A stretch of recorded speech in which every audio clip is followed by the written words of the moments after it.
Hello, welcome back to my studio. I'm so glad you're here. I'm Kara of Lady Fox Stitches and I'm a long arm quilter located in Northern Nevada. I've got a really awesome customer quilt to show you and I've made good progress on my personal quilting projects. So let's jump right into it.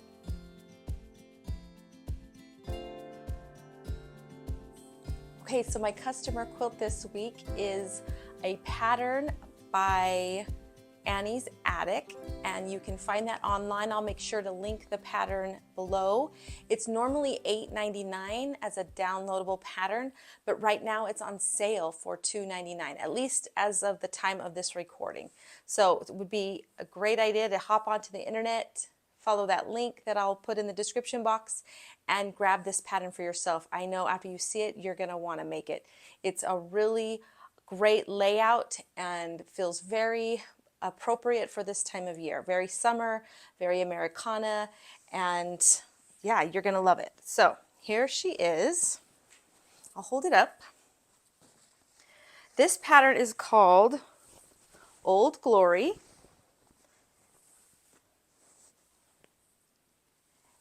It's a star block with kind of a log cabin. So the star's in the center, like the normal log cabin center would be, and then it's just surrounded by these red and white stripes. And it's the same block throughout the whole quilt, it's just rotated. And that's what gives it this really neat overlay look. I will make sure to pop up a up close photo so you can really see how that's laid out. It's really beautiful. The backing fabric is this red with gold stars. They look like little, almost like a military patch star. They kind of have a light gold and a dark gold on the back there. It's really beautiful. Perfect for this quilt that's made with a variety, quite scrappy, blues, reds, and these kind of creamy little low volumes. Yeah, quite scrappy. It's really neat. And then it's got a border, kind of a potato chip style border here. So it's really great. So the pantograph used on this quilt is called Carefree. And it's just a take on feathers and swirls, just stitched really nicely across the quilt. There's no backtracking or anything like that, so it went edge to edge really smoothly, and it has kind of a classic look to it, which I thought went perfect with these different fabrics and this very kind of interesting take on a classic block. So really nice. The pattern I know says it's for a confident beginner, and I would guess that that's because there's these little tiny, I call them tiny, flying geese blocks, part of the stars here. They're probably like, well, finished, they're like 1 inch by 2 inches, these flying geese units. So, you know, tiny can be a little tricky, but it's pretty straightforward and simple. So very nice quilt. This, we put in some Quilter's Dream bamboo batting, so it will be nice and drapey, and it's going to be just a lovely wall hanging or throw size quilts for the couch or something like that. This, it's about 52 by 60 inches, so it's not super big, but it really will make a great wall size or wall hanging or something like that. So excellent, excellent quilt. The thread that I chose to use is Glide in the warm gray number 4. And I chose that because it's a little duller. It matches the tones in these fabrics just a little bit better than maybe a cream would. The cream would be a little brighter, and this was toned down just enough that it really sinks in to these fabrics and works really nicely all the way across this quilt. So it's a beautiful, I am actually really interested in making this quilt for myself. I think it's a fabulous layout, and I love the way the stars with the stripes and the way they're arranged. I really love how they look like they're layered on top of each other. And so some of the blocks kind of fall back to the back and some pop forward. And it's a really great illusion. So fabulous quilt. I'm excited for my customer to get this back. The first personal quilting project I'm going to share with you is my finished quilt top using my Denise Schmidt fabrics called Pretty Things. I was able to add the borders on, and it's ready to go to the long arm as soon as I figure out what I'm going to do for my backing. The pattern is loosely based off of Moda's Sunny Days quilt, which is a free pattern that you can find online. I'll link it in the description box below, but it called for Moda's cake mix recipe cards number 12. And I didn't want to do paper piecing, and so I just kind of recalculated, and using the same kind of idea, just made my own blocks without the paper piecing part of it. I just wanted to not have to mess with that. And so it turned out a lot bigger than the original pattern. Mine turned out to be 96 by 96 inches, which was what I did on purpose so that I could put it on top of a queen-sized bed. And I think it'll fit good, and it's ready to go to the long arm as long as I get a backing put together for it. So let me show you the finished quilt. I'll try to hold it up. Like I said, it's quite large. I'll just show you a portion of it here. Let me grab the corner so you can see the borders that I added. Okay, so I just added this thin white border. It's like just like a 2.5 inch border here on the inside, inner border. And then I used the extra leftover fabrics to add this kind of potato, it's not a potato chip, it's longer than that. Just random size strips left over. And I just used all the different ones I had. I actually had some left over, but just went around all 4 sides and then added this nice wide border to give it that extra width and length that I wanted to make it a bed size quilt. So very cute. Love how it turned out. Really bright and happy with the white fabric in the background. It really kind of, well, it just brightens the quilt very much, and it works really good with these fabrics, which are just as happy as could be. Really looking forward to getting this on the long arm. Like I said, I need to pick a backing for it, and I normally piece on my backings because I don't like to buy really big chunks of fabric. For some reason, I just don't do that. So I usually count on piecing my backings, and when I went through some of the fabric I've got, stockpiled to see what I could use that I've already got, I didn't really find much except this 3-yard cut, which is not going to be enough, of this really cool like gingham plaid, black and white. It's black and white fabric. And this says it's a Riley Blake fabric from 2023. And I picked this up at a discount on a trip I took to Arizona earlier this year. And I just bought 3 yards. So I think I'm gonna have to run to my local quilt shop and see what else they have that I could piece with this to make it big enough for this really large quilt. It's gonna take quite a few yards, unless I pick, of course, a wide 108 backing, and we'll see. We'll see what they have and what I land on.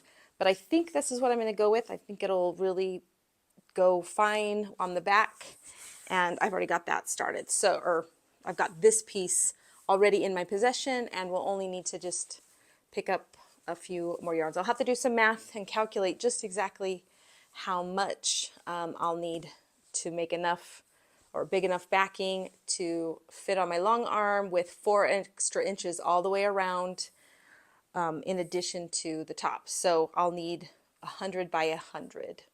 Nope, I'll need 104 by 104 inches backing to fit this really cool quilt. So hopefully that can happen soon and we can get this quilt all the way finished up. The next personal quilting project I have to show you is this quilt pattern here. It's called Indelible and it's by Anna Maria. I saw this on her video and it was hanging behind her. I really liked how it looked. I was very drawn to it. I loved her fabrics that she was showing in the video. And so I went ahead and went online and I ordered a quilt kit. So it came with the pattern, and my pattern actually came with 3 templates to use with the fabrics. And it also came with the fabrics needed to make this really cute quilt pattern, which reminds me a lot of like kind of a Granny Smith style quilt block. So I didn't think it'd be too hard. When I went to cut it out using the instructions, I found that it did call for these templates. So there was a lot of fussy cutting that I definitely used and these templates for. And the corner triangle, like there were setting triangles in every block, and so there were a lot of bias edges. As I was sewing it together, I had to be really careful in my sewing and pressing so that I wouldn't pull and tug on these fabrics as I sewed it together so it would lay flat and not get stretched out. It wasn't difficult to sew or to cut out. It just was, I would say the cutting was time consuming. And then on the sewing, I just was trying to be careful with how I was doing it so that I could avoid, stretching anything on the bias. So let me hold this up for you. The top's all done. Like I said, there was quite a bit of fussy cutting, so it took me a while. But isn't that just so striking? Those nice hot pink colors popping, these bright greens appear in the corner. It's so pretty. It's a little bit bright, and yet it's kind of moody, what I would call moody at the same time. So I really like that combination. So when the fabrics came, I was kind of surprised. I don't know why, because I had seen the fabrics in her video. But when the fabrics came and I was looking at them, I was kind of surprised at how much they read like a solid navy, a solid purple, a solid fuchsia, solid teal or whatever. And so I was kind of amazed that these really bold fabrics read so much like a solid. I thought that was a really cool design element on her part. So I thought that was really cool. There was quite a bit of bulk when I went to sew the blocks together because I pressed all the seams to one side to try to nest them and things. And there just was a lot, it just felt like pretty bulky where all those triangles met. And so once the blocks were sewn together, I made sure to press all those seams open. And I think that really helped. Because all of the setting triangles on the edges of the block, which now is on the edge of the quilt, they're all on that bias. And there's so many seams that come to the edge. I knew it would be really important to do a victory lap all the way around the quilt once it was finished. So I'm just going to hold this up so you can see it in the camera. So I just stitched, let's see if I can get that right. I stitched about an 1/8 inch from the edge of the quilt all the way around. And let me tell you, as a long arm quilter, when a quilt comes in with lots of seams that meet at the edge, unlike the last quilt I show you, let me hold it up here. It's like a nice big, solid piece of fabric. There's no seams along this edge. So this one doesn't have a victory lap because there's not any seams that are going to split, especially because I backstitched at all the border seams anyway. But these kind with all these seams, these kinds of quilts with all the seams that meet at the edge, if you just do that really quick stitch all the way around the quilt top, it will make your long armor so happy. Because when I lay a quilt out onto my long arm and I'm trying to, lay it smooth and get it basted down and things, those seams can kind of tend to pull apart and split a little bit, and that we can run into a little bit of problem there. So that just makes life a lot easier for your long arm quilter when they load it onto the frame and get it started and quilted for you. So that's just a really important step to make sure you're doing to make your long arm quilter's life a little easier. So this quilt measures about 60 by 60, and again, I dug into my stash to see what kind of backing fabric I had on hand, and I didn't find anything that I thought really went with this style of fabric and these colors. So I'm also in the market for some backing for this quilt before I can get it quilted on the long arm.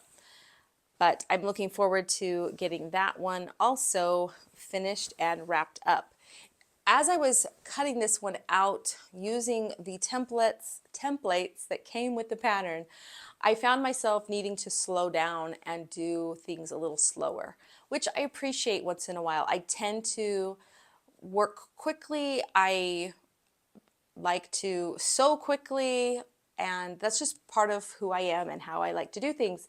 But once in a while, I really do appreciate the chance to slow down and just enjoy the process and think about what I'm doing a little more. And with the different fussy cutting, for instance, these green flowers here, right here, I fussy cut them so that they would show up. Here's some purple ones, like these lavender ones. I wanted them to show up and be in the center of the square. And I had plenty of fabric to do so. The kit that I bought had plenty of fabric, and yeah, so it was a great little kind of on the fly purchase. I'm really happy with it. I think it'll be a beautiful quilt. My Fat Quarter Shops Liberty box showed up in my mail this week, and I was really excited to get into that and see what surprises were in there. And of course, we knew there would be some fabric and a pattern, and since it's the 4th of July and it's the Liberty box, I knew I wanted to get started on it right away. So I'm going to show you the pattern that came in the box. It's called Gleaming.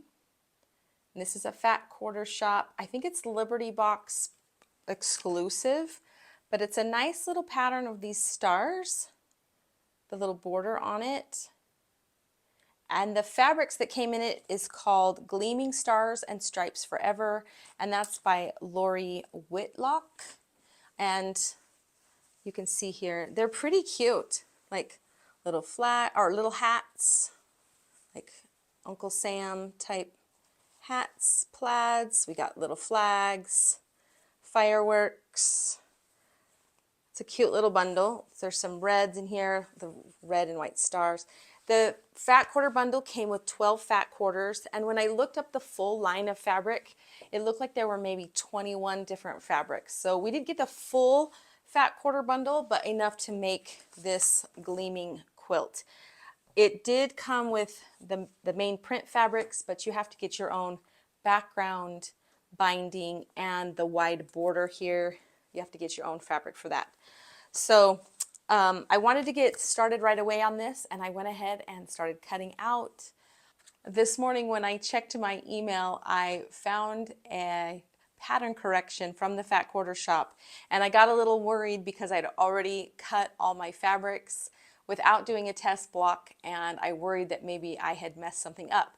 But the pattern correction that they sent to my email was just a few little wording things in the pattern and didn't actually affect any of the cutting instructions or anything like that. So I didn't run into any problems, and I was able to get some of my triangle pieces all sewn together. So we've got a good start on that. I want to be able to get this quilt finished so that I can enjoy it for the 4th of July. I really find that I like to sew things in the season I'm in. So if it's summertime, I'm in the mood usually to sew things that are summerish, or in the fall, I really tend to like more fall style fabrics and colors and quilt patterns. Halloween, I want to do Halloween quilts. Christmas time, I want to do Christmas quilts. February, I tend to want to do reds and pinks and Valentine's types things. So I find myself wanting to sew the types of quilts in the season that we're in. I don't really sew super far in advance, although don't hold me to that. I also will sew whatever I want to sew when I want to sew it, but it's just fun to be doing red, white, and blue fabrics and sewing projects that fit into this season. So I think it's a cute pattern. I'm excited about it. I think the fabrics are really great. It was a great box to receive. So if you haven't got yours, I'm sure there's some left, although I haven't checked. I'm sure you can order the Liberty box. There's some cool surprises in there. And then the last thing I really want to share with you today is another pattern that again goes with the 4th of July theme, because that's just what I'm feeling right now. I have lots of quilts. I make quilts all the time, and they're fun to switch out during different seasons and whatnot, but I don't have a lot of pillows, quilted pillows that I've made. I have some for the fall and for Christmas time. I have just a few, but I thought, oh, it'd be so fun to make some pillows or pillow covers for the 4th of July. And so I went looking for a pattern, and I found this really cute one. It's called Summer Sparkle. And this is a pattern by Melissa Mortensen, and it's the polkadotchair.com, I think is her shop and her website. But I thought these pillows were so cute. She has a video where she shows them, and I will link that in the description box below for you so that you can go see how cute they are as well. And so I ordered the pattern, and then I went ahead and ordered the pillow forms I was going to need. I have some pillows or pillow forms on my couch that are just kind of plain covered right now, but they have like full feathers in them. And so these feathers have the pokey ends, and they start poking through the pillow cover, and no one likes them. We don't like to use them to snuggle with or, sit by, because these little pointy feathers stick out and scratch your arm or hit your cheek or whatever. So I decided I needed to order some new pillow forms for my couch, which I went ahead and did in the sizes required by this pattern. And they came just today, and of course they come with all the air taken out of them, and they're rolled up really tight and packaged really compactly. And so I went ahead and opened that, and so I'm waiting for them to kind of fluff up and loosen up. These are a down alternative, pretty soft, and I think with a quilted pillow cover on them, they'll hold their shape really nicely, not be too floppy, not be too firm. So I just ordered those online, and they're the right size for this pattern. This is a 14 by 20. So it's a decent size little couch pillow size. And then the other size for the big, I'll show it to you really good. Again, the star pillow in the back, the blue and red one here. Let's see if I can point to it right here. That one is a larger pillow form. It's 24 by 24. So it's much larger. But again, we're waiting for that to just kind of fluff up and get its stuffing a little bit worked out. It's down alternative, no pokey feathers for these pillows. So I just picked fabrics from my stash to work with these patterns, with these pillows. I have enough. It doesn't call for a ton of fabric. A few fat quarters is all, and a little bit of background. So I'm really excited about this project, and we'll get going on that. And we're just going to really be decked out with our 4th of July quilts and pillows and buntings and bows around the house. So that's going to be exciting. All right, that about wraps it up for me this week. Thanks for hanging out with me and watching my video. If you need long arm quilting services, make sure you check out my website. There you can send me an email, or you can go ahead and fill out that book a quilt form so we can get your quilts finished. You can also follow me on Instagram and Facebook at Lady Fox Stitches. Make sure to like, subscribe, and then go ahead and leave a comment below. I'd love to hear from you. Have a great week, and I'll see you next time.